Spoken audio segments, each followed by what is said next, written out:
185milessouth.com. Smash that Patreon button.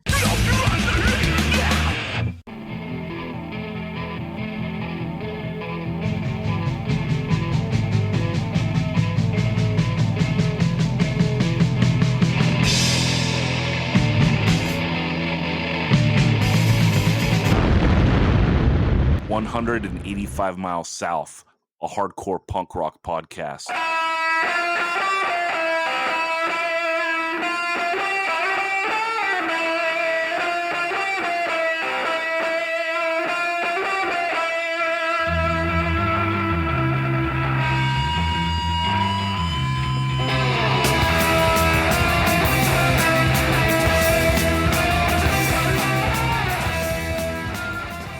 What's up, everyone? We are back and talking hardcore.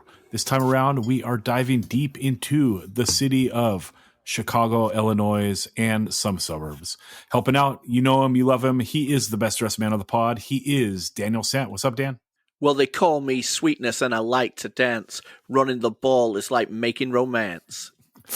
Also helping out, it is Anthony Pappalardo. What's up, Pops? I'm very excited to talk about this scene I learned about through Dave Grohl. It's going to be awesome. Multiple documentaries with Dave Grohl. Respect. Always, man. Yeah, that's right. And Flea sometimes. Rounding us out, it is Rob Moran. What's up, Rob? Heard. Oh, that's true. We got a shout out to that, you know. Okay, Chicago, Illinois. What is your personal connection, Dan? What do you think? Chicago is where I spent some days after getting out of boot camp and walked the streets in my naval dress whites. So that's a personal thing. And I played Chicago a couple times. As far as Chicago goes, it's a scene that has some extremely heavy hitters. But beyond that, I feel like there's a lot to be mined that is like, you know, gems that you have to uncover. Pops, what do you think about Chicago, and what is your personal connection? I always thought of Chicago more as like maybe post-rock or whatever, like touch and go, tortoisey, but, you know, obviously aware of the history. On the first time I ever visited there was on the Rev Tour in 98, and we got into a scuffle at a diner with a straight up Nazi skinhead. I didn't know they still made them even then. And that was a pretty wild one because it just turned it escalated really quickly, and it gave me the wrong impression of the place. But nothing happened at the show. It happened at the diner, of course, like late at night. So anyways, yeah, that's my brief history, and then playing that fucking bowling alley everyone plays or whatever the fuck. The Fireside Bowl, dude. Put some respect on it. Come on. Yeah. It's great. It's legendary, dude. Yeah, it was sick. Boy. We played there too. Hey, Rob, what is your opinion on Chicago, and what is your personal connection to it? So personal connection is playing there in 1993 with Unbroken at Fireside Bowl, put on by Jim Grimes from Extinction and Stormtrooper Fanzine. And we made a lot of lifetime friends from that show. Played again at the same venue in 94 with Shelter, which was interesting unto itself. But I found it to be very resilient, the fact that in the late 80s and early 90s, they would have shows in that area. It was kind of like their ABC No Rio, right? It was pretty DIY and in a very off the beaten path neighborhood. And, you know, I don't know. I think it's a very interesting scene. I think about Wax Tracks. I think about Touch and Go, and how punk and industrial kind of merged, which I'm sure we'll get into at some point on this podcast. So I think it's a very adventurous punk scene. Yeah. So there was a 2007 documentary that came out called You Weren't There, A History of Chicago Punk, 1977 to 1984. So everyone should watch that if they want a real history lesson from people that were there. I'm going to give like a brief thing that hopefully is accurate. If it's not, don't get at me. there was a bar called Mere Vipere. Dan, am I pronouncing that right in French? Mere Vipere. How would you say it? I don't know how it's spelled, so I'm just going to say we. I'm just going to say we. Yeah. So this was like a queer bar that started doing like a punk night in 1977 called Anarchy at Le Mere. Hopefully I'm pronouncing that right, people still. And they would play punk records like of the time, and it turned into a weekly thing. And so this is like a punk DJ night. There aren't like bands playing, but like a scene emerged out of that. And also an early fanzine came from the scene called La Mere Gabba Gabba Gazette. So that's kind of cool. And that zine ran from like 77 to I think mid 79, something like that. So anyway, you have this club, La Mere Vipere, and 11 months after the punk night started, there was a fire and it destroyed the bar. So the official report was that there was like an electrical fire, but most of the punks think that it was arson. Like they just wanted that out of there. And so after that club closed, two other bars emerged that started hosting punk bands in 1979. One was called O'Banion's and the other one was called Oz. So Oz hosted a DOA gig in 1979, but the capacity of the space was really small. It was like 120 and not everyone could get in. But in 1980, the owner, Dan Hopkins, he relocated Oz to a spot that tripled the capacity, and they started hosting bands more frequently. So at that time, it became like a club that had bands. And there were like first wave punk bands out of Chicago that put out records. The Crucified in 1977, the Luke Brothers in 1978. Hope we're pronouncing that right as well. The Mentally Ill in 1979, The Exit in 1979, and some others, but those are some to call out. But those Chicago punk bands, they never really got much attention outside of the immediate region. But that would all change with the birth of hardcore. And it also coincided with the expansion of Oz and them doing more shows there. So a lot of the bands from this first wave hardcore scene were actually captured on a live record called Busted at Oz, which is like a live record from 1981 that took place at Oz. Also, at some point in the 80s, Touch and Go moves to Chicago. That's big. In the late 80s, Screech and Weasel starts. You know, they're one of the best and most important pop punk bands of all time. That's a Chicago thing. Victory Records starts, crucial to 90s hardcore. Pop's got all the Bulldogs on his shirts, you know. And then also in the early 90s, Los Crudos is like one of the only bands playing like that old school roots hardcore like super well, like in the very beginning of the 90s. Like I think that first thing is like 1991. And they're a fabulous band that for multiple reasons. First, just like playing the roots hardcore like that, and then also being, you know, an American band that sang all in Espanol. I think it was very inspirational for a lot of people. So that's my little breakdown on Chicago. Dan, let everyone know. Oh, I should also just say my band In Control, I think we played there 3 or 4 times. And the first time was pretty creepy, and it like kind of play. I'll hold off on that, but yeah, I played there a bunch of times. Well, I'm gonna hopefully talk about it when I get it started. No. Well, I'm gonna hopefully get one of these songs here, and I'll tie it in with that. But yeah, we played the first time was pretty dead, and the second time I think was also pretty dead, and the third time we played Fireside Bowl, and that was pretty good. So. Oh, and then we played outside of Chicago, like some college area, like an hour north or something, which was a great show. So I love the area, and it's cool. So hell yeah, Chicago, what's up? Dan, let everyone know the rules of the Super 7 and the order that we're picking in. Okay, Super 7 is a fun time competitive aim to build the best mixtape / playlist. We do like a fantasy football style draft. So, pick one, which is Pops, can choose any band and any song. Now, pick 2, which is me, can then take any song from that band except for that song and any other song from Chicago, Illinois. And so on until we have 7 songs each. And then we put it up to the mighty 185 listener to let us know who they thought had the best list. And rounds 5 and 6 are speed rounds, so we'll just say a couple sentences on those bands. All right. Pops, what is the best song in the history of Chicago punk and or hardcore? Well, I was gonna pick the best song, but I have a feeling someone else really wants it, and I'm feeling very generous with my first number one pick of my career, I believe. So I'm gonna go with the band that is like the defining Chicago band to me, which is Naked Raygun. And when I was thinking about this band, the first thing that came to mind is how bad their name is. And much like I was like, is there another classic band with a shittier name? And then I was like, Dag Nasty's pretty bad. Like, you never think about how bad of a name Dag Nasty is. Naked Raygun's pretty bad. It's sick, but it's kind of bad. But that band, it's hard to not, even though they're not like a skate rock band, they were so connected to skating, being in like Santa Cruz videos. And I think Thrasher, if you subscribed, you got a copy of Understand or something.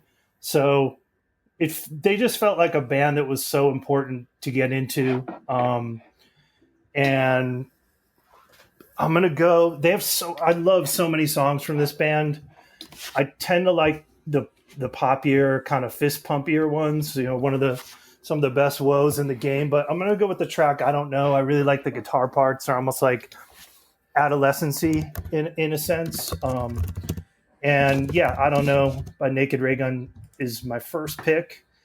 And yeah, just a very important band to me, a band I've always loved. And I think they're kind of the quintessential Chicago hardcore punk band.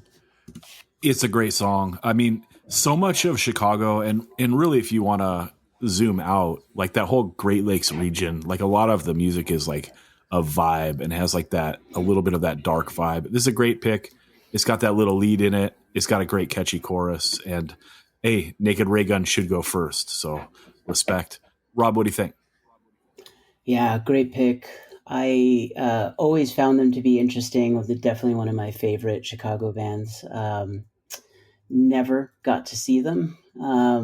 They had a show in San Diego. It ended up being canceled. It was them and MDC, and for whatever reason, the show was canceled. So I never got to see them. But I always found them to be interesting. Like, they were punk, but kind of Orange County meets like the Stranglers or Wire or something, right? There was just kind of like a dark poppy tinge to them. And yeah, great lyrics, lots of interesting genres kind of blended. I always found. I thought they were good genre blenders.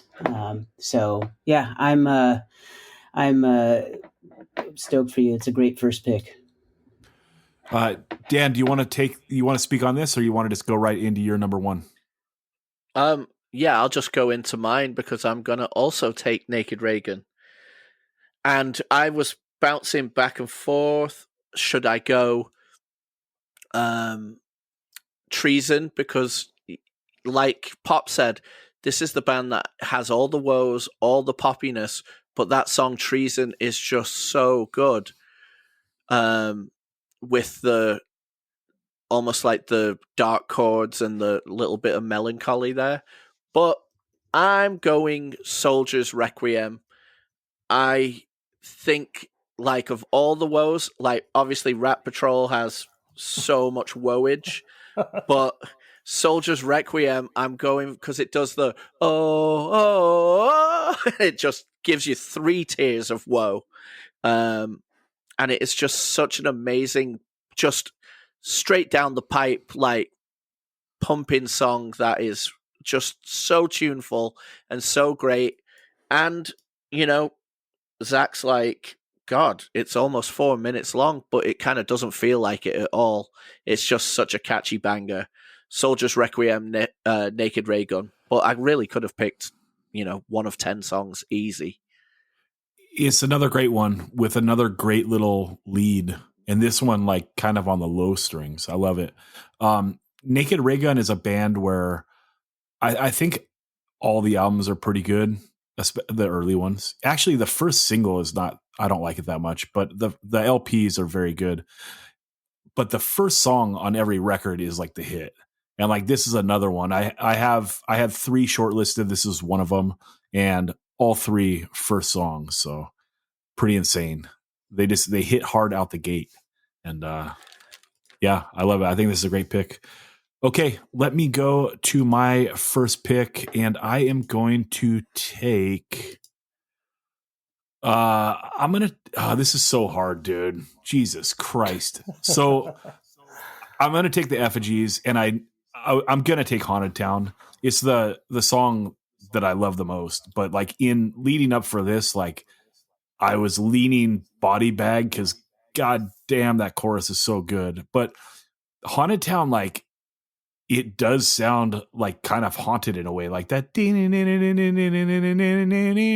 has that like little dark guitar lead with like the reverb on it. It's so strange.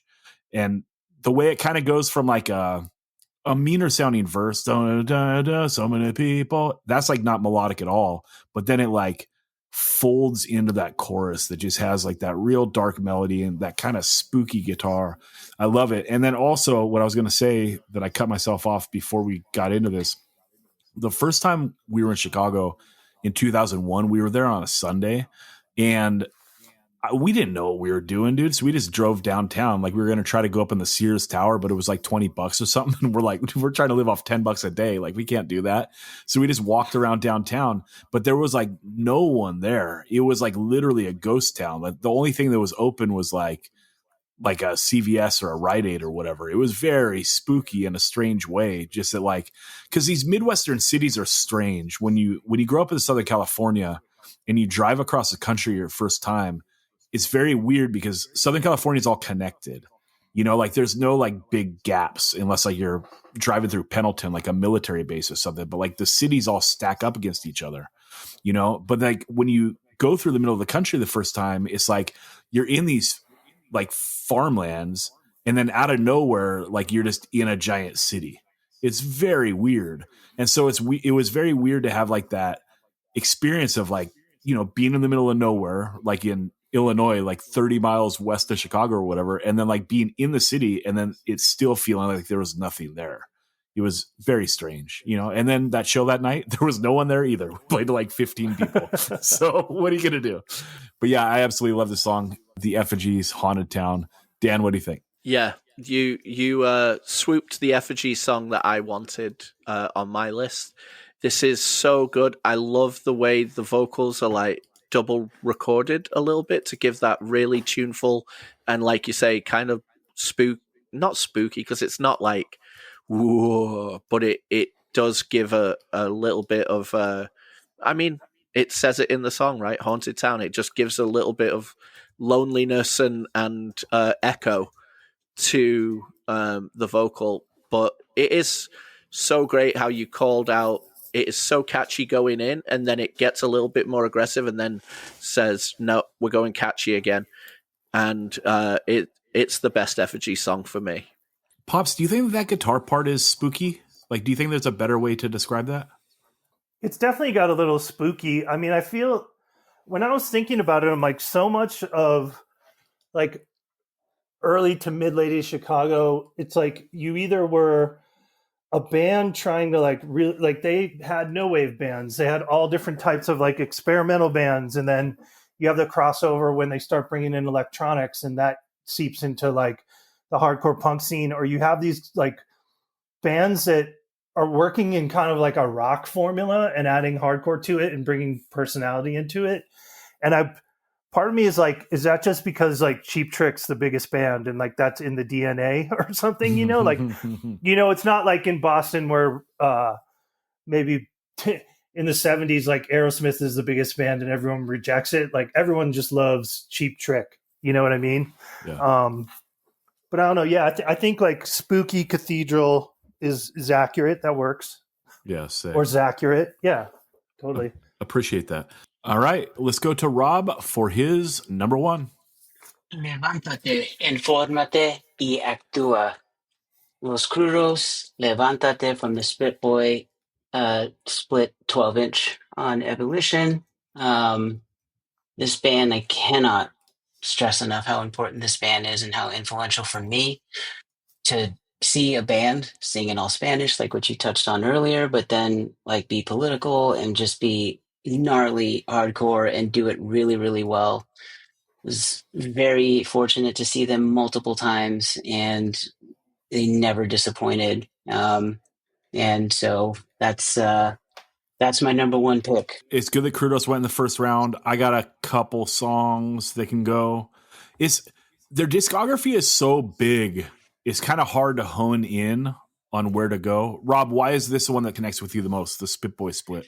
I mean, I would say they have a million songs, right? It could have gone 100 different ways.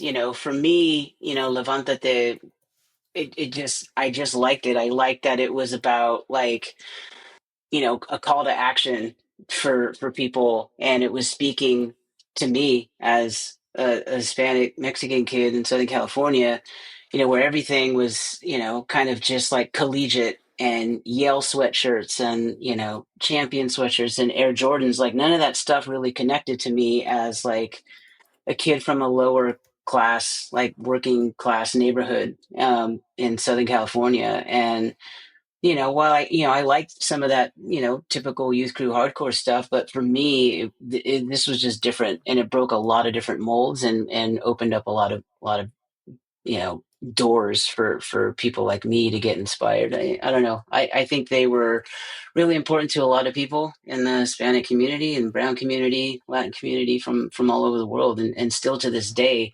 they're a pretty integral part and reference point for a lot of people like of my age and color, for sure. Dan, do you feel like he was taking shots at your love of Side by Side? Hey, there's room for everyone. Yeah, especially Crudos. All right, let's go back to Pops for his number 2. Dang. Okay. Let's see here. Let me consult my list.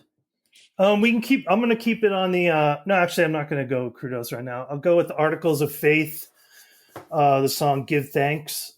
I got into Articles of Faith kind of late. It was sort of hard to find their stuff. They were like Borderline starter kit, and I got the Give Thanks record after someone had mentioned how much like, Born Against rips him off a lot. And I'm like, no, I don't actually, and I also, when I was maybe like 16, my friend and I went to see Fugazi, and Alloy had opened up with Vic Bondi on, Vic Bondi's band. And my friend wanted to interview Fugazi. They said no. They said, interview Alloy.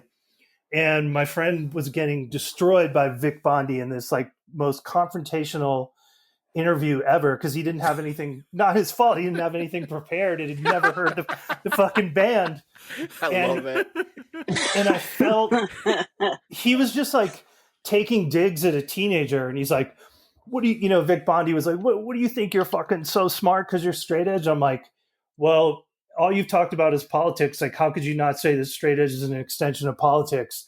And I ended up getting in this like fucking juvenile debate, like I was attacking Charlie Kirk in the quad or something with Vic Bondi. And then he was really nice. He's like, oh, it's cool. It's cool when an interview isn't generic. It's like, dude, there weren't even questions. It was just fucking fighting. Just a debate. Wanted to fight you. Yeah, but I thought that was kind of like, it made such an impression, and it was kind of funny, like seeing the American Hardcore doc later and like recalling like how he was almost like putting on a character when he was doing this interview. But to speak to the band, I think Articles of Faith are just a super interesting band in that they developed this sort of like noisy sound, but still like tuneful. Like there's hooks, and Vic has a really interesting voice. And I don't know. I mean, I'm kind of just going with like my entry point, like first track of my entry point to the band. And it's, I think that music is aged really well because there aren't a lot of like copycats on it. I think they did develop into something really original. And I also think like, Vic Bondi definitely didn't take the fact that he had a microphone lightly. And, there's going to be stuff that, doesn't age well, or songs that you go, I grew out of that standpoint. But I think that shows an evolution as a person and an actual intellectual, and so much love for that band. So I'm going with them for my second pick. I think we're going to be pulling from a lot of the same bands on this, at least in the first rounds, because I got to get something from this too. Rob, what do you think? Yeah, I had a similar intro to Articles of Faith. I didn't get into them till the late 90s, early 2000s. I was getting into Orchid and that type of stuff more, and a lot of the youth attack stuff. And people are like, "Oh, have you heard Articles of Faith?" And I was like, "Oh, I heard of them, but never really heard them." And they're like, "Oh, a lot of it comes from this by way of Born Against, a lot of the noisy stuff, pretty influential." And think it kind of goes back to what we said in the intro of the call. It's just, or the intro of the pod. It's just another reason why Chicago is so different and influential, because they pull from a lot of different things, and you can tell an Article of Faith is one of those bands that does that. Absolutely. Dan, do you want to speak on this specifically, or do you want to take your next pick? Well, what I would say is that Anthony and his friends should have just been like, "Okay, Vic, what is Waiting Room about?" and just done all the Fugazi questions to him. You should have asked if Fugazi was a hardcore band. You could have got the answer straight from the source. And he would have said, yeah. I'm also going to take Articles of Faith, and since my pick is next, I'm going to jump into it. And I am taking Articles of Faith Up Against the Wall, the first song on the Peace Comp. I love how noisy and tuneful, as Pop said. And by the way, Pops and I have taken the same two bands, picks 1 and 2. But there's so much kind of, as Zack would say, YOLO on this guitar, but it is so tuneful and noisy at the same time. And the charismatic vocals are matched by how charismatic this guitar playing is. And there's a solo in when the song hits about 2/3 done, that is just epic. Not too much. There's some severe wanking, but it's only just for a very small amount, and it just nails it perfectly. And I love the way the song finishes with a cool ring out, and the way the vocals come up right to that step. And it kicks off. It's also a track 1, but not a track 1 on their own record, a track 1 on one of the most epic comps that we've discussed not too long ago, really. I think Articles of Faith, the fact that it has been a thing where if you didn't have the records right at the time, it is something that was discovered later on in life, it seems, because it's the same for Pops, the same for Rob, and was the same for me. Yeah, they don't do themselves any favors, because the collections that came out like in the early 2000s, like the complete 1 and 2, they're kind of infuriating. Like, it would be nice to just like put out the records like as they are. They get kind of like cut up, and it's like this band, this might be an unpopular opinion, but like I think that the first 7-inch is the best, the second 7-inch is the second best thing, and it kind of like fades off from there. So like all I really want is the first 2 7-inches and this comp track that Dan took that is absolutely fabulous. And like it's like, okay, somehow the first 2 7-inches are split on 2 different compilation CDs. It's like, what the fuck is going on here, dude? I know it's like when Neil Diamond comes to town and he's like, "I'm going to play Sweet Caroline, but then I'm only playing new stuff after it." Yeah, so it's like I've never had any of this stuff on vinyl, except finally, like a couple years ago, they did repress the first 2 7-inches. I think right before COVID on some record label, and so like, thankfully, got them again. But it's like I don't want to fight my way through like everything. So yeah, I love this. I can take something off this. I'll take this is so hard, because the first 7-inch is my favorite. What We Want Is Free. I think it's great. And again, talking about vibes, like the guitar lick on Every Day is like, like you don't really know where it's going to go. And then it kicks with a fast beat and you're like, damn. And the song is like gnarly too. Like it's a shouted song. It's a fast hardcore song, but then you just come back to like that vibey guitar hook. It's kind of like, how I describe the effigies in a way too. Like you have this spooky thing up against like this kind of hard thing. But the thing that's pulling me the other way, dude, is the first song on the second 7-inch, the 7-inch called Wait. That song, I've Got Mine, is probably the best Fugazi song there is. you know? And you guys talk about Love of Fugazi and how it makes you feel and all that. And this song makes me feel how I think you guys feel when you listen to Fugazi, because it's kind of like funky. It's pretty catchy and all that. But I'm going first song for a 7-inch. I am going to take Every Day off the What We Want Is Free 7-inch for the reasons I spoke previously. And let's go to Rob for his number 2.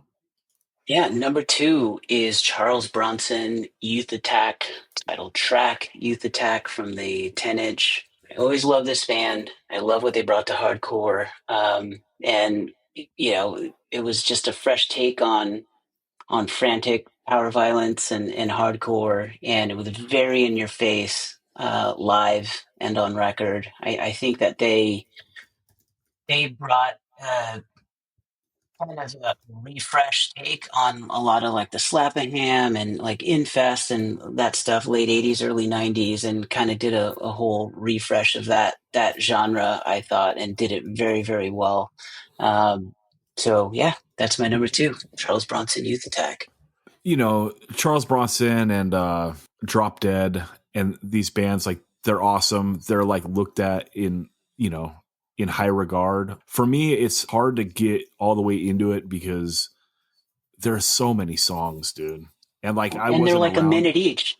Yeah. And I wasn't around. A minute is generous sometimes, you know, they're really short. And yeah. And so if you're not around when they come out and you're getting them, you know, like 10 songs at a time or whatever, and like, you know, you get into it when it's like an 80 song discography or some shit, it's like very hard to get into this stuff. So this missed me a little bit. Dan, what do you think? Yeah, one thing I loved about this band is live, they, you know, were, I guess the term that would probably sum this up the best is like spastic. It was frenetic in movement, frenetic in riffs, frenetic in the time of songs. But I also loved the art, like the way these records and their merch and everything was presented in that cut and paste style, but being very referential of old, like almost Madison Avenue advertising, but combining that with a cut and paste punk aesthetic. It just looked so great. Like I like this band. I've always liked this band, and I think that's a great pick. We should say, I believe this band is from DeKalb, so don't get at us, people. And well, you said Chicago and surrounding areas, right? So fair. And also, Rob, you didn't take the One Life Crew Goes on Slim Fast song, so what are you gonna do? I thought that was the hit. So, but I don't know. Okay, let's hook back and hit Pops for his number 3. I guess I'll keep going. I feel like I have a theme going here with the early heavyweights, so I'll continue on. I'll go back to the Effigies. The first thing I got by them was like the LP comp. I think it's called Remains Non-Viewable or something. Yeah. And then I didn't know that it didn't have like one of the greatest songs on that like complete discography at the time, which would be Guns or Ballots, right? Like that. And that's on the bus. What's the comp called? Busted at Oz. Is that correct? Yeah. Yeah. I mean, I love that tempo of a song. It's a ripper. It has me like hooked. It's kind of spazzy. Again, there's like the spookiness, you know, I guess like a discordance to the guitars. And, you know, it's like getting into that band, like you connect the dots that like they're sort of the beginning of this sound. It's like not quite Oi influenced. It's not power pop. It's catchy. It's not like, you know, like locomotive hardcore. And you know, it's, I think it's a kind of thing like with bands like that, even Naked Raygun, like you're looking for something to hook you in, and the unsuccessful songs are the ones that don't have some type of like hook. Even it doesn't even have to be a lyric. It could just be the vibe or whatever. But yeah, and I guess I haven't listened to the whole thing, but that last LP, they did like a new proper version, and I did listen to that, and it sounded cool. And you know, it's just a great band. Like I'm sure, I don't know many folks who wouldn't consider them Chicago royalty. Yeah, that it's pretty like, again, that it's like the Remains non-viewable or whatever comp, like that's been out of press since, I don't know, the end of the 80s or the early 90s. It's like, can we get a collection? You know what I mean? Like it's just another band. They're kind of rescued by streaming because like luckily everything is up on streaming. So that's great. But man, I would love to have something like in my record collection. So if someone would repress this, they could just take my money. I would appreciate it. So well, you were saying before the label that did the Articles of Faith, I believe that record label is called Alona's Dream, and they've been doing like so much archival Chicago stuff. Definitely worth checking out. If anything here sparks your interest, go to their Bandcamp, and you could do a pretty gnarly deep dive, as I just did the past few days. Yeah, I mean, like that would be so awesome if they just released the singles like they did with the Articles of Faith. That'd be so sick. Okay, Dan, let's go to you for your number 3. Okay. So I'm going to go with a song called I Will Refuse by Palehead. This is such an amazing song. Starts out, well, first of all, Palehead is Chicago-based musically, so that's why I'm choosing it, even though Ian MacKaye does vocals on it. It's Al Jorgensen from Ministry doing all the music, and this song is awesome. It starts out kind of like a funky bass. It's going, and then it's got being atmospheric, and Ian is doing like kind of like the talky voice that he does, like whether it's playing golf or blah blah blah, but he's like just kind of like whispering and getting his thing, and then I will refuse kicks in, and this is after Embrace is recorded, but this is calling back to the Last Minor Threat 7-inch style vocal, and it is so good. But the drums are electronic because it is kind of like tapping into industrial a little bit, but it's a straight up like hardcore riff. And this song is so catchy, but and so in its own box.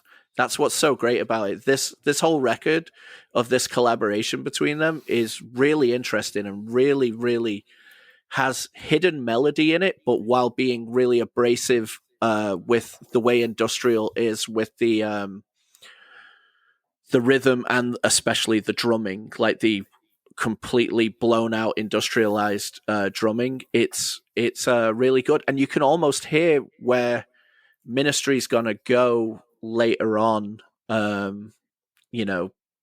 with like Just One Fix almost in this song to an extent. But this is much more tuneful, obviously. I think that's a great song. What do you think, Pops? Awesome song. I love the Palehead stuff. I also think Al Jorgensen's an interesting guy because you almost can't think of someone who's done that many genres in an authentic way. And I hate the word authentic, but it's like, he even Ministry when it first starts, like the early live shit is like almost Joy Division. Then they have synth pop. Then they like really go futuristic thrash industrial. Like that band just really covers a lot of ground. And he's, just almost like an unsung virtuoso in a lot of ways, maybe just because, to a lot of people, he just built a hot rod or something. But I love this. And I love that they would perform with a fake Ian MacKaye to do Palehead songs live during like the late 80s, which is pretty funny. Like people didn't know because there wasn't an internet to fact check everything. But yeah, just I think this is like, if you look, Chicago blending like electronics, like drum machines, whether it's like Arsenal or Big Black, and obviously like what this track, it's pretty interesting, pretty like bold choice to forego a drummer. I love that they were having a fakey and MacKaye like MF Doom. They just had some dude in a shaved head. Yeah. Mask. I agree. It's a bold choice to pick a Ian MacKaye song for a Chicago pick. What do you think, Rob? Yeah, It's this is not. like this is right up my alley. I live for this type of stuff. I was always a big Wax Trax head. Saw Ministry plenty of times in the early days, mid days, later days. Recently, even 2 years ago, they did the Palehead songs, and Al actually did the Ian MacKaye parts, which was really cool. But yeah, this song in particular, though, is the ripper. It just the build up, the build up, the build up, and it's just that intensity. And when it hits that riff, it is so brutal and in your face. Like, but to Dan's point, it's like salad days with drum machines and gnarly riffs, right? It's really well done. Everything about it. I love the artwork. I love the sound. I love how you have two people in distinct genres of underground music coming together to make something pretty magnificent. So yeah, great pick. All right. I am going to take my number 3, and I'm going to go with the song Field of Darkness by Pegboy off their Strong Reaction record. Again, it's those Great Lakes vibes. It's a sick ass guitar hook and then a nice ass chorus. It's what Face to Face would like sound like if they weren't all douchey, right? It's like a non-douchey Face to Face. And that chorus is so good. Oh darkness, oh darkness, oh darkness. I love it, dude. And we're doing the Chicago episode, and I kind of feel bad that Clevo's not on this because I feel like we're the ones that are always taking like these Chicago songs. So, but then again, if Clevo's on, he'd be swooping my picks, and you guys aren't up on my picks. So that's what's up. Clevo, I'm picking for both of us. What's up, dude? Rob, what do you think about this? Great song, was on my list. And yeah, it's Naked Reagans, Bhopal Stiffs, coming together and just creating like a powerhouse of kind of heavy Husker Du punk rock, like in your face, four on the floor, really good stuff. I got to see them one time. They opened for 7 seconds, and they were fantastic and did not disappoint. This had to be 91, 92, around that era. And they were fucking great live. And I never got to see them after that, but still I celebrate pretty much their entire catalog. I mean, I like Earwig, a lot too. But yeah, great band. Good pick. Dude, they played San Diego last year, and I just forgot to go. They played Soda couldn't Bar. go. I know they're playing here in a few weeks and can't go because we're going to be at a wedding. Shout out Fern and Talisa. Don't date the pod. Got to edit it. What do you think, Pops? On paper, Pegboy seems super mid. Like the name's mid, or like a mid Naked Raygun. They probably drink like super mid beer, smoke mid weed, but like they're a really great band. And like there's kind of this like pre-pop punkular explosion, and like being when they were around, being in like pretty much all of New England, like there's no like fart rock there. There's no pop punk. Like the closest you get is kind of like the Boss Tones, like it's funny to think that like, Green Day before they got big would play to like 30 people at the Rat. Like those bands didn't exist. And so when something like that came through, I would be so excited to check that out.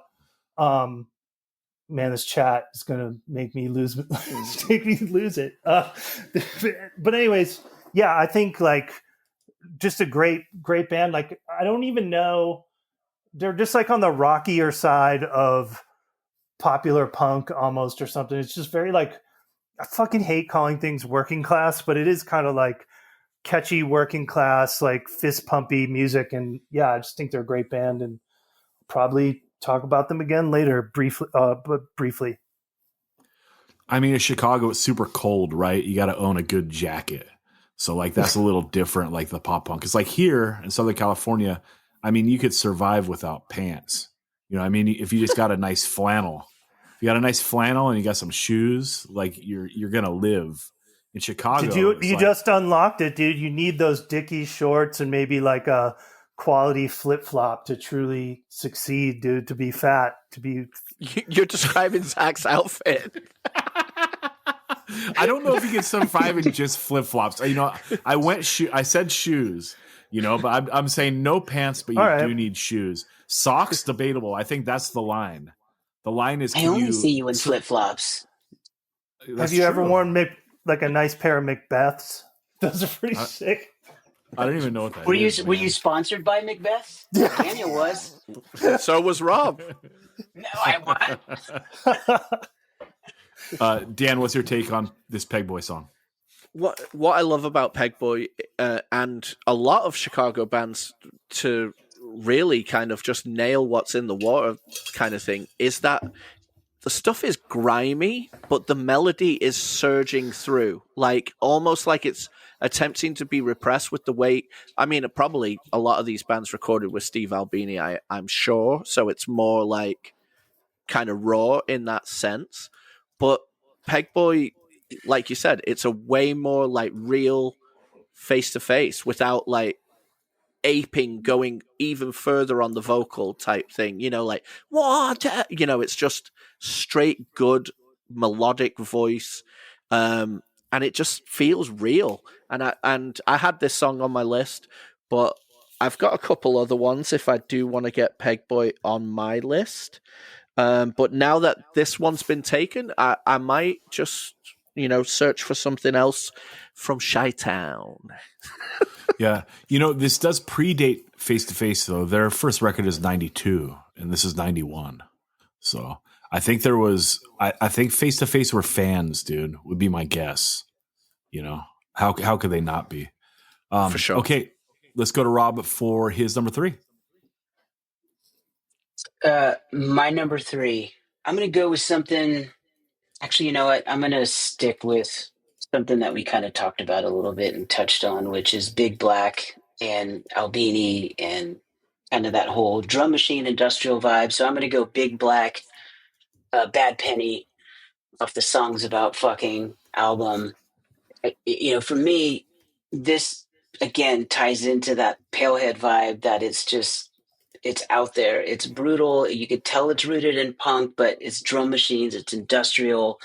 You know, it's going off of these PIL Killing Joke vibes, and just bringing that street quality to it. You know, I personally don't like everything from Big Black, but I do love this album in its entirety, and Bad Penny is my favorite track off it, so I'm going with that.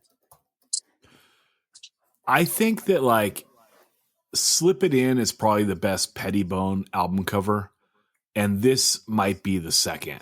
This album cover is so good, but you know, so I bought it. I was like, you know, it's time to mature. I should get into some stuff that's not like hardcore, you know, and let me get into Big Black because I'm not ready to get into Husker Du yet. So I got this record, I put it on, and man, I could not get into it. I sold it. So I gave it a couple spins, and I wanted to have it because I love this album cover so much. I think the song title's sick, or the album cover's sick, but I had to unload this one, dude. You're just a perv. You're just a perv. That's why you bought maybe, it. but not enough that I hung on to it. You know, it's like I listened to Husker Du, and I'm like, you know, one day this is going to connect. It's what I'm looking forward to in my late 50s. You know, it gives me a reason to live. But Big Black was like, nah, I'm just never going to get there. You know. Okay, Pops, you want to speak on this, or you want to take your number 4? I'll kind of do both. I'm going to take a Big Black song. I'm going to take the song Kerosene. Big Black, speaking of that album cover, for the longest time when I was like 10 years old, we moved to New Hampshire, and it was like, it's just southern New Hampshire, not like cool lakes region. And it was like a pretty sterile town that I lived in, and there was a stop sign near my school that had a Big Black sticker from the Songs About Fucking graphic. And it just tripped me. Like, I would just stare at it. Like, what does that band sound like? What are they, you know? And I started listening to college. There's tons of college radio stations in Massachusetts and southern New Hampshire. And I heard the song Kerosene, which is on Atomizer. Completely not what I expected. But but it's almost like Big Black are almost like we were talking about Charles Bronson, who are kind of like Patient Zero for Mysterious Guy hardcore, and like Big Black are kind of Mysterious Guy indie. You know, like everyone I knew who liked Big Black or stuff like that, they wore like black jeans, black pocket shirt, boots, smoked cigarettes, weird, like really into serial killers. I would say Big Black is beer belly indie. Yeah, well, now it's like those AMREP it's like, people. It's AMREP people. Yeah, but they're a little more skinny fat. They're not brawny. Like a Big Black dude's like more diabolical. He's not gonna like, he's not like a Today's the Dayer type dude. But yeah, I don't know. I always, they were just a band that I didn't expect to like, but also I think having like, probably when I ended up getting Atomizer, I probably had 30 pieces of music in total. So, you know, I'm like, I'm going to figure this out. I'm going to listen to this. And I think also it kind of broke, you know, that band broke down this stigma of like mixing electronics with punk music in a way that I hadn't, you know, like you just associated with like crappy, you know, like very, very mid synth pop, and they were doing something super interesting. So yeah, that's what I'm taking. Sick. Rob, how do you feel about this song compared to yours? Kerosene is a ripper, you know. Like I agree. I mean, I think that it takes the punk genre into interesting places. I don't, you know, you know what you were saying earlier, Zach. Like, oh, this just doesn't resonate. You know, like that's what makes this great. Like, punk is so different in many ways that there's not, you know, there's something for everybody, right? And I think it's one of those, you know, one of those bands that either resonate with you or don't when you hear it. You know, you know that like it's something that is going to be very different, like from the artwork to just like what there's a fucking drum machine, like, you know, everything about it is going to be different. So, you know, it's not that, you know, you're trying to punish yourself by listening to bands like this. I just think sometimes your mind's just open at that point in time, and you're able to just resonate with something that just sounds a little different, but still kind of rooted in punk, you know? Yeah. The other thing too is like a song about a boring, shitty town. When you're in a boring, shitty town, like the timing of that was like, it was so on the nose. So, you know, like Kerosene, like, yeah, maybe if I'd heard a different song first, I might have been like, whatever, but that one just hit me, made me a fan. Side note, Kerosene is the best song off Bad Religion, Recipe for Hate. So respect to the song title. Okay, Dan, let's go to you. Dan, let's go to you for number 4. Okay. Kerosene is also a really good fuel source, you know, as we're trying to destroy this earth. Okay. I prefer this burning trash, dude. You know, I'm sorry, the oil lobby has me. They've got me. All right, I'm going to go with a song that Rob and Pops may not have heard, but I know Zack has. And I'm not joking. This might be my favorite Chicago song of them all. And it is modern. And it came out last year. And it is by a band called Lost Legion. The song is called The Animals We Used to Be. It is channeling that lovely Froy sound that we all love. And it is tuneful, dark, unexpected, and just a straight up absolute banger. And the thing that's incredible, I mean, this band in general, like the record Behind the Concrete Veil that this comes off of is a really, really fucking great LP. So if people out there have not checked out Lost Legion, definitely check them out. But this song, The Animals We Used to Be, the lyrics are great, and the chorus just, I mean, I'm not going to do it any justice singing it, because I'll probably turn you off like New Order playing Blue Monday on Top of the Pops. It just turned people away. So I'm not going to sing their song for them. I want you to go listen to it. But, you know, their band description on Spotify says, for savages and goons. That's all it says. So, that's amazing. This song is that's all I can say is that, if I was going to choose, I wanted to get a little strategic, but this is probably my number one. I love this song, and I've spent a whole year with it, and I'm nowhere near sick of it, and I've played it a lot. They should specify sensitive savage goons, right? Or sensitive, sad savage goons, because, like Dan said, it's very Froyish. Like, it has that dark sound of like the French oi bands, and yeah, I mean they're doing it better than anyone on the North American continent. You know what I mean? So this is a great song. The record was good. We talked it on the pod when it came out, and I love how hard you ride for this, Dan. And it is sick that, now you've been like probably a good year removed and still riding for it. So I love that. Yeah. The only thing on North America that can probably rival it is Homefront, Those are the two. Yeah. And I don't know if I would consider Homefront all the way like in the oi category, like, with a little more, they're a little more electronic, Don't you think? You don't think that's fair? Yeah. Well, I think they're more like Second Empire Justice splits, like tapping into the electronic influences and letting that come through. A lot of keyboard. The lead on this song, though, is just so catchy. It could easily be anything by Syndrome 81 or anything by Blitz, really. Yeah. What do you think, Rob? Yeah, this band's great. Like, Silhouettes in Blue is my favorite. I had it on my honorable mention list. Very Razors in the Night, kind of dark oi stuff. I think they're definitely more like Syndrome 81 and that style of stuff.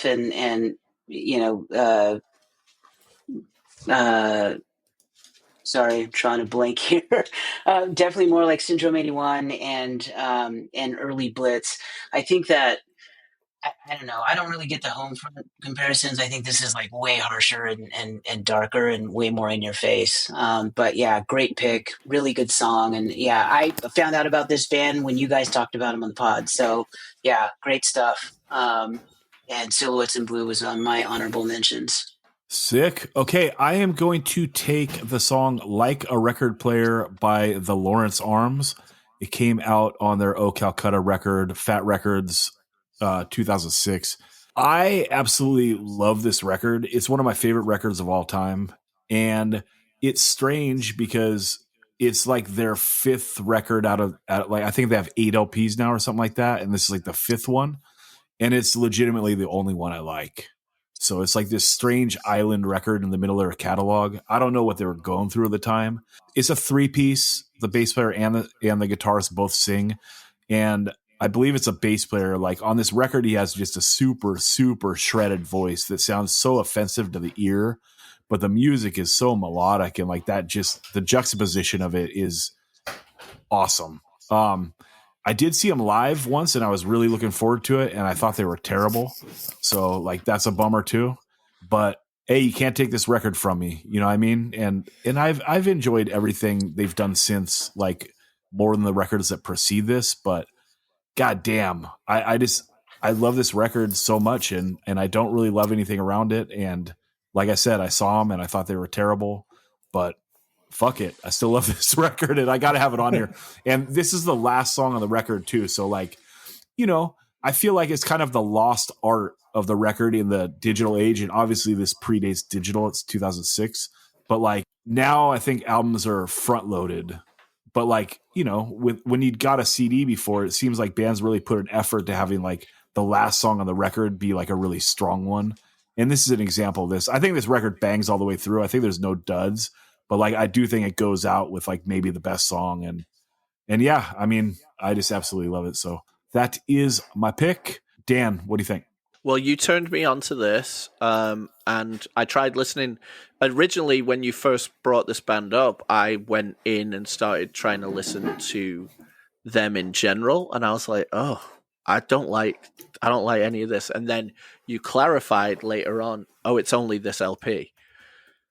And in particular, the song, I do think that this sounds, especially on this song, it sounds like an Aussie band, you know, like a Melbourne, like older band, like Radio Birdman. But if they had someone in the band that was a fan of like Rancid and Against Me, or, you know, kind of bringing that other side of things into it.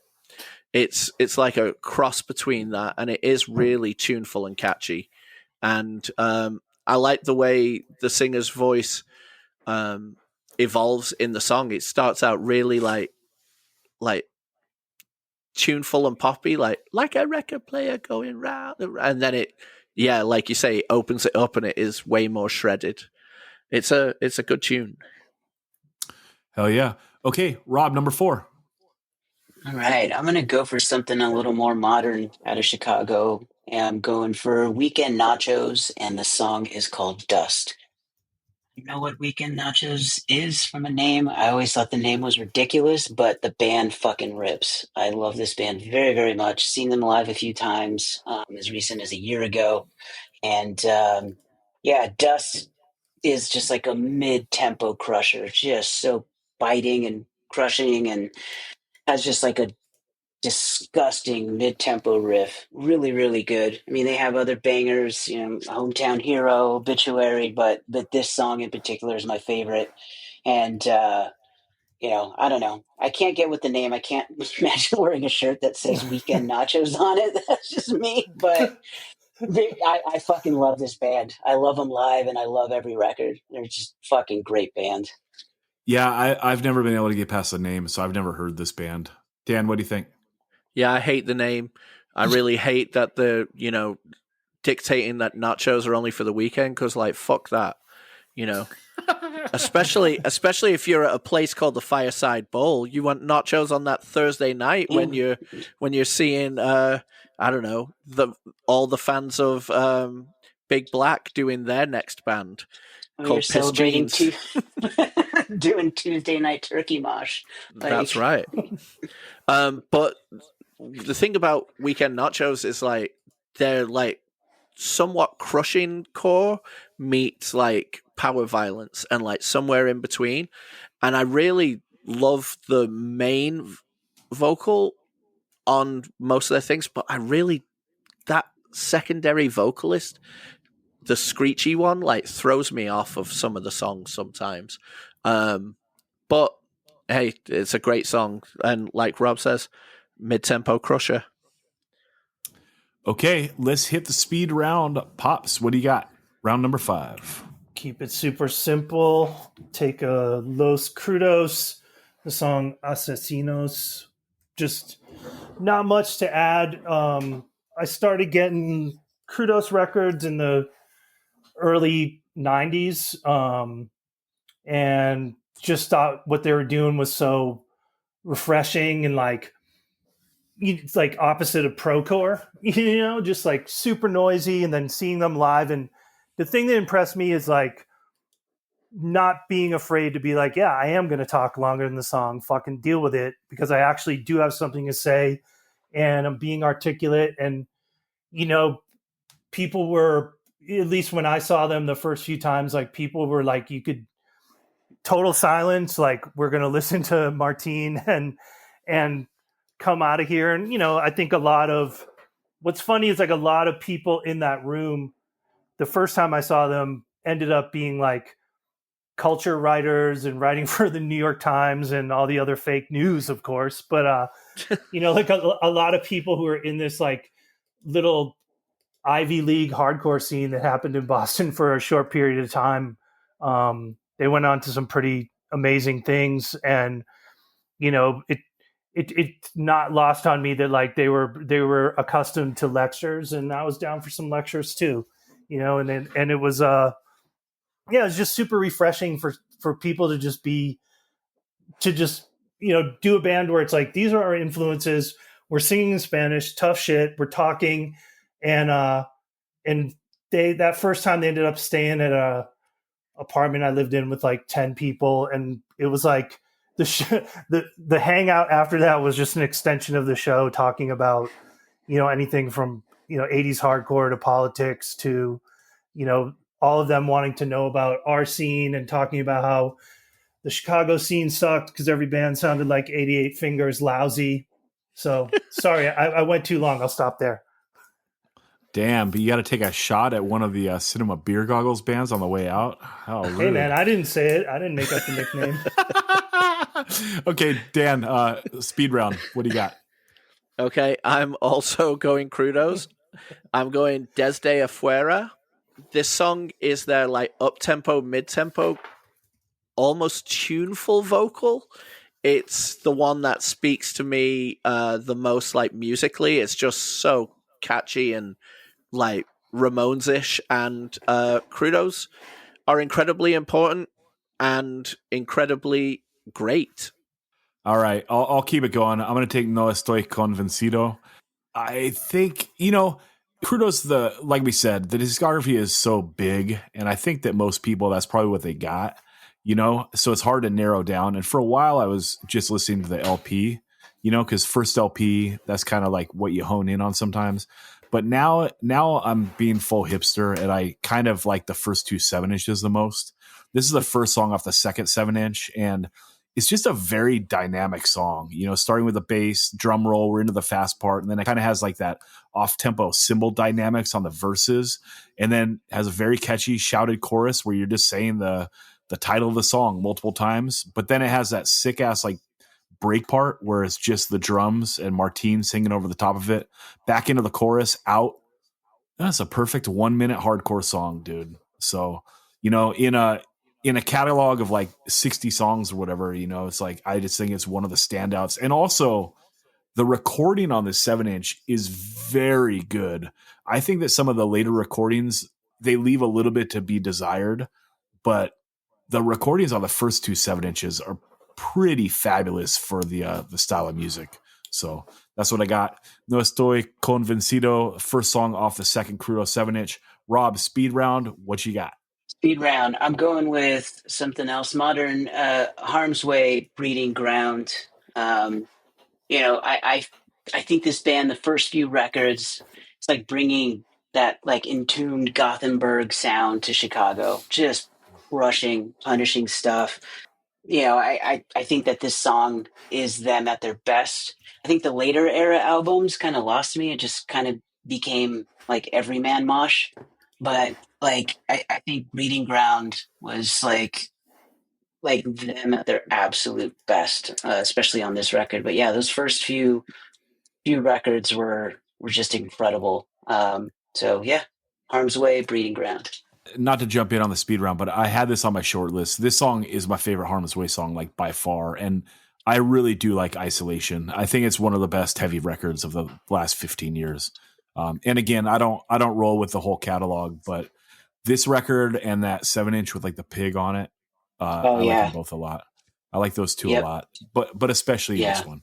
Okay, Pops, let's go back to you for the second speed round. What is your number 6 pick? Okay, this is much more in the, even though it's like, I think it came out in 85, it's much more in the indie, I guess, proto indie. I'm going to go with a song off the Breaking Circus 12-inch, The Very Long Fuse. It's called Knife in the Marathon.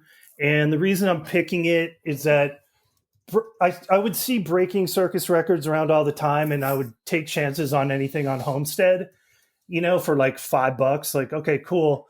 And it's cool. It's like very angular, Chicago-y sort of post-rock, or, maybe not post-rock, sorry, like post-punk in a sense. But then this song, Knife in the Marathon, is like a very like twee, but by way of Cigarettes, like catchy tune. It's just like a great little plucky ripper tune. I don't know how to describe it, but it's very proto indie. Like if you played it to someone, they'd think it was, I don't know, something from Chapel Hill or something like that from the 90s. But yeah, just figured some people might dig it.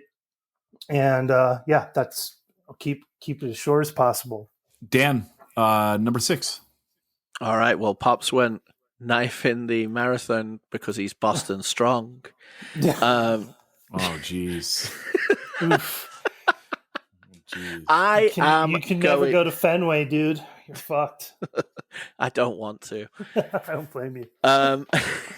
I'm going modern also. I am gonna go the song Dead to Me, the band Buggin'. This song fucking rips. It's comes out the gate very outbursty NYHC-ish. It's just fucking bouncy, it's catchy. The vocalist's delivery is so good. I love their voice. It just is such a great hardcore voice. And then it like does this build up. It's fucking great build up, and then it busts into like a almost like Stiff Little Fingers riff. And then you think it's going to go like super punk, but the way that the rest of the band comes in over that riff brings it back to the bounce. It's just such a great, like, bouncy, for lack of a better term, yo mosh experience. I love it. Dude, I can't believe I got this in the 6th round. This is disgraceful. I'm taking Naked Ray Gun Rat Patrol. Whoa. First time you hear it, you're like, God damn, I can't believe music can be this good. You know, and then, 20, 30 years later, you hear it and you think the same thing. So, hell yeah. Okay, Rob, number 6. This one might be controversial, but I'm going for it anyway. Anthony's already made fun of him, but I'm going 88 Fingers Louie Reparation off the Kid Dynamite split, because that's a fucking banging song. Like that split with Kid Dynamite is so fucking good. Both sides of it. I celebrate that record, and Reparations is a 88 Fingers ripper. So I was going to pick Rise Against, but it might be too controversial for this pod. So I mitigated my controversy to 88 Fingers Louie, but I was going to, went 88 Fingers. I love it. Rob pushed back the recording hour of this, and I joked with him in the group chat that I hope he doesn't steal my favorite 88 Fingers Louie song, but I was fucking around. I didn't think Rob liked this shit. But I love it. The album Behind Bars was like one of my favorite records in the 90s. And I was going to pick something off it because it's so sentimental to me, but like it's one of those records where it sounded kind of fucked up, but that was like part of the personality of it, because like you're living in this epiphat era where everyone sounds like perfect, with like those Ryan Green recordings, but like this just had like one of the worst guitar tones on it ever. And it's like some long hair that like, who knows what he was going for? Was he trying to be gnarly? Was he trying to be tuneful? Whatever. But like the guitar tone just sounds like ass. And of course, like the first song on the record starts with just the guitar. So it's like this ultimate ass part where he's like on like the high strings too. Like he's doing like real chords, like,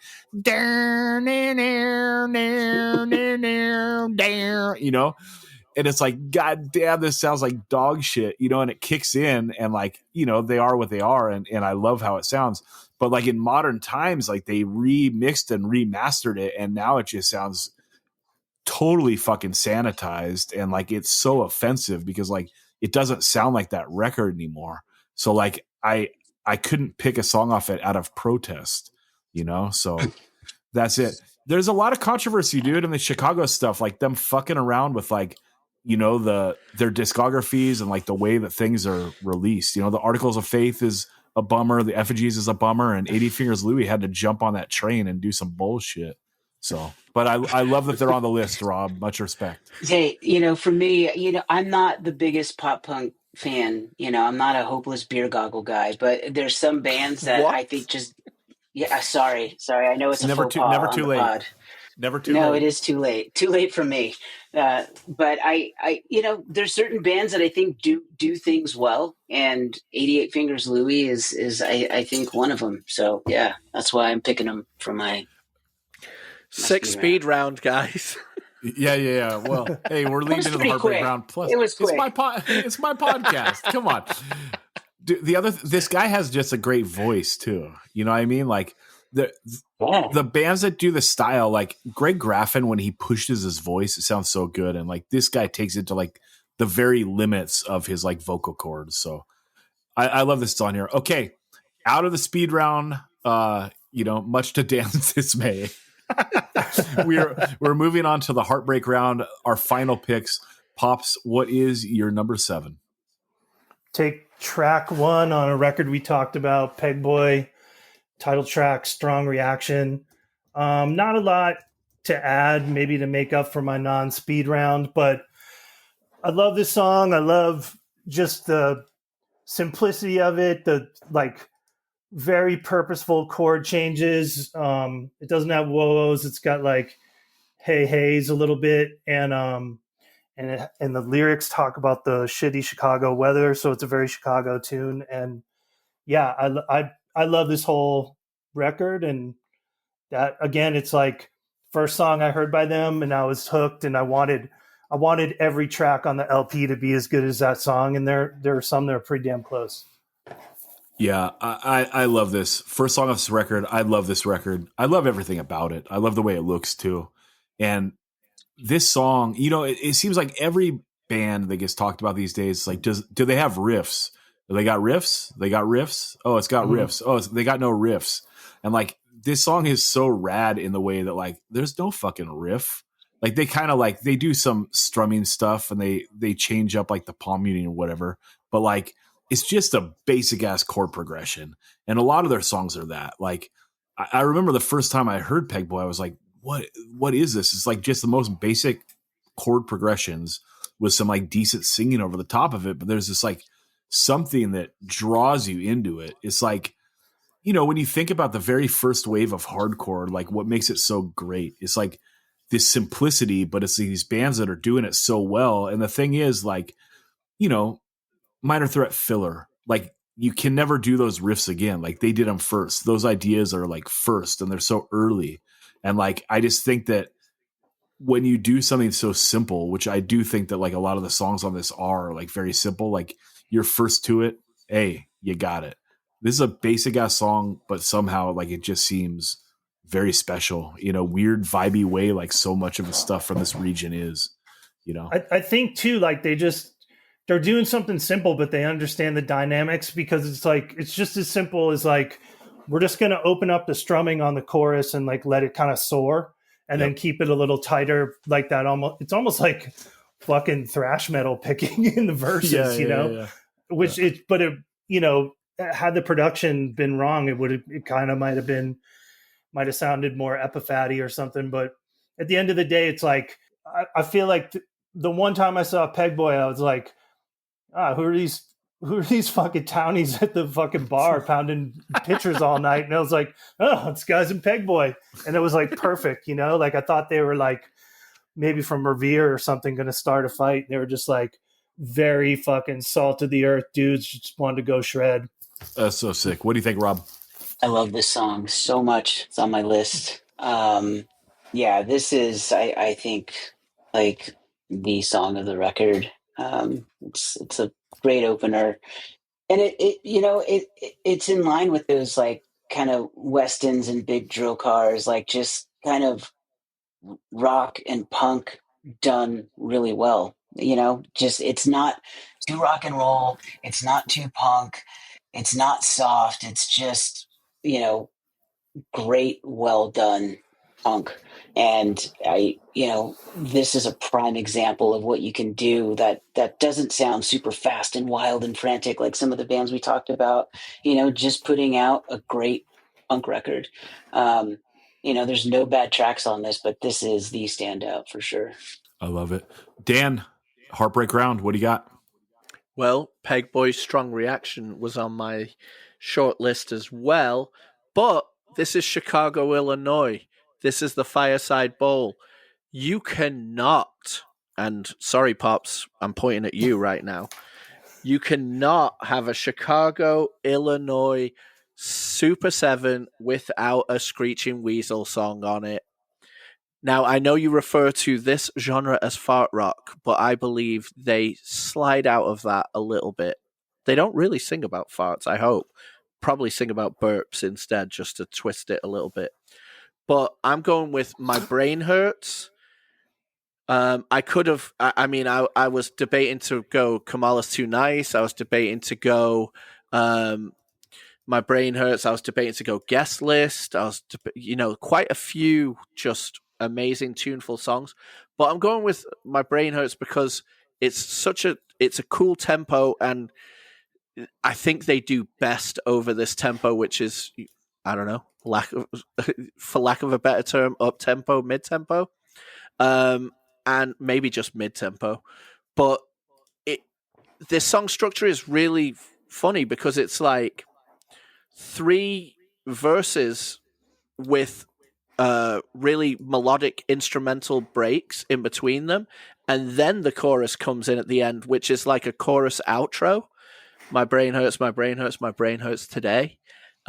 Really tuneful. Ben Weasel used to read him in MRR. I think he was a fucking dick most of the time. Always a straight edge shit talker.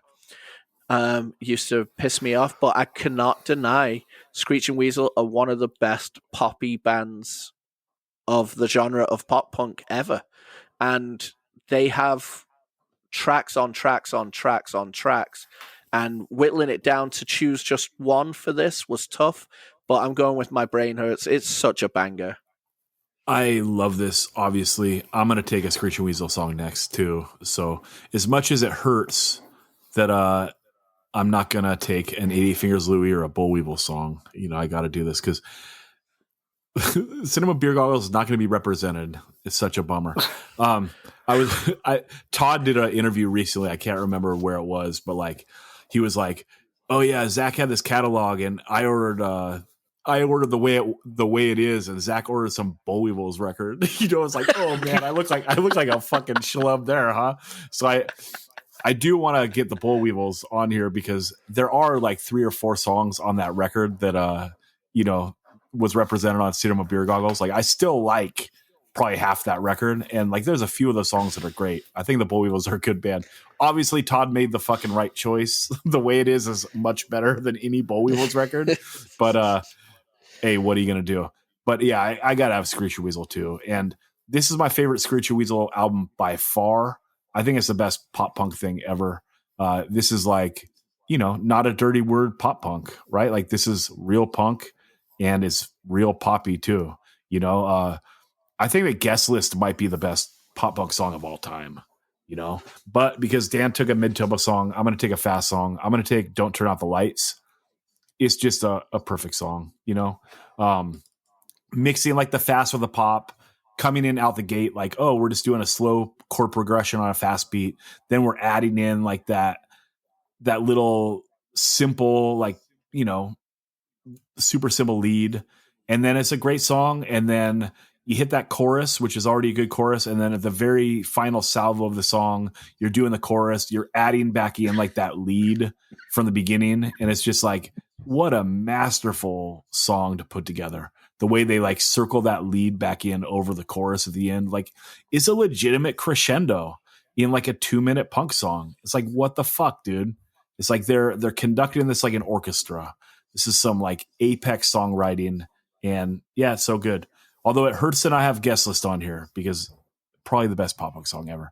But Dan, I love My Brain Hurts as well, and I like the way that it builds up again, like another crescendo, right? Like we're gonna hit that My Brain Hurts thing at the very end, and yeah, that's great as well.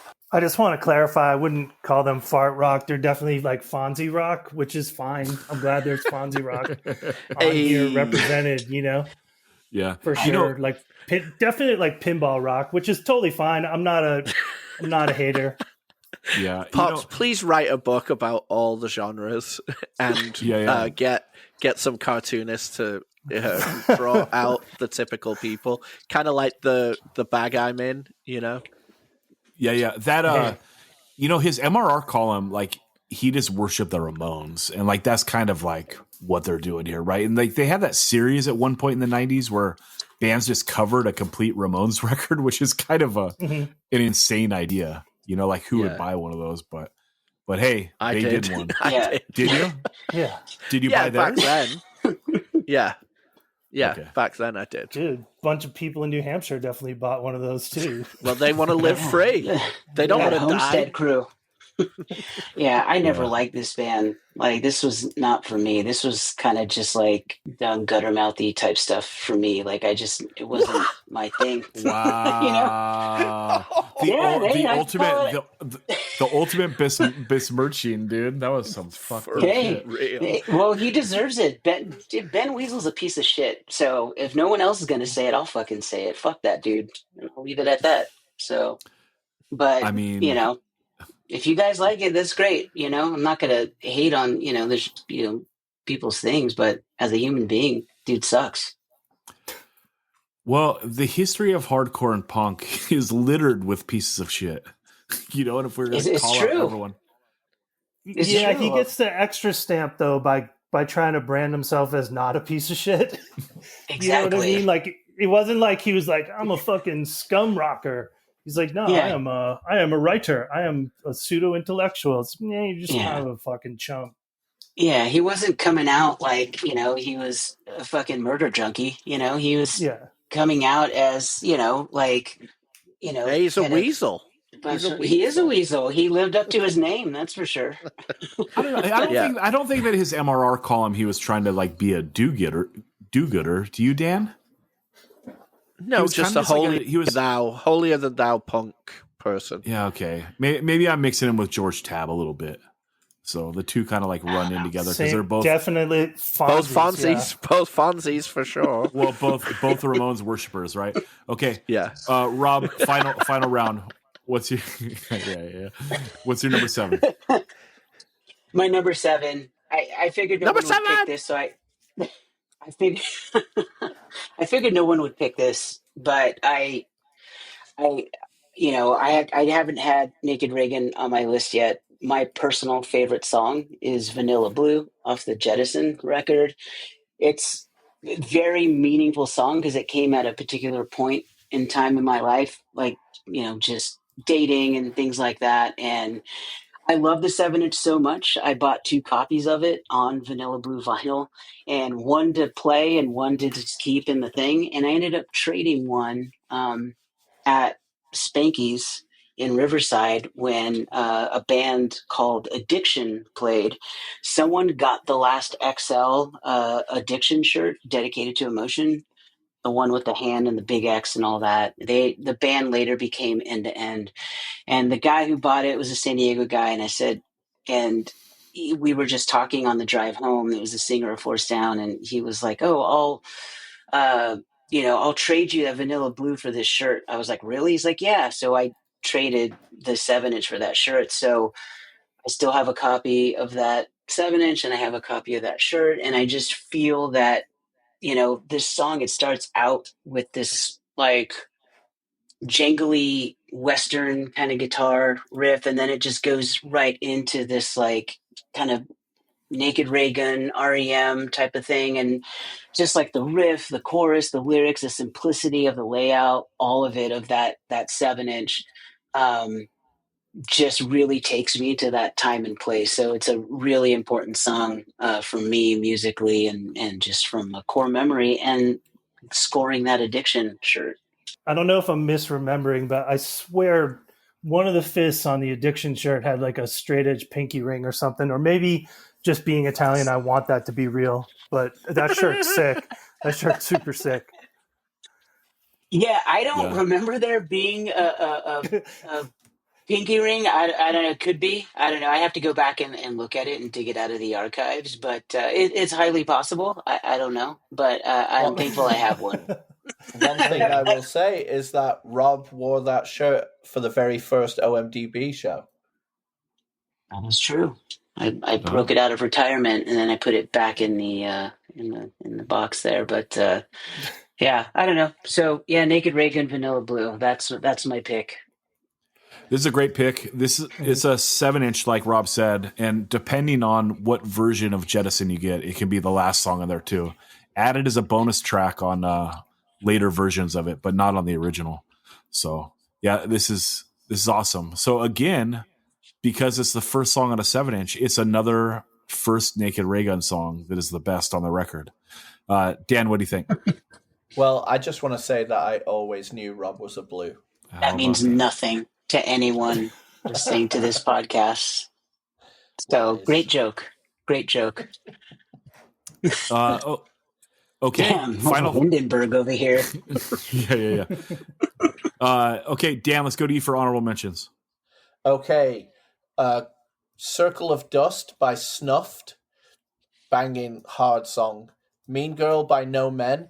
That song sounds like the Buzzcocks and Sparks mixed. It's really catchy. Check it out. Mean Girl by No Men.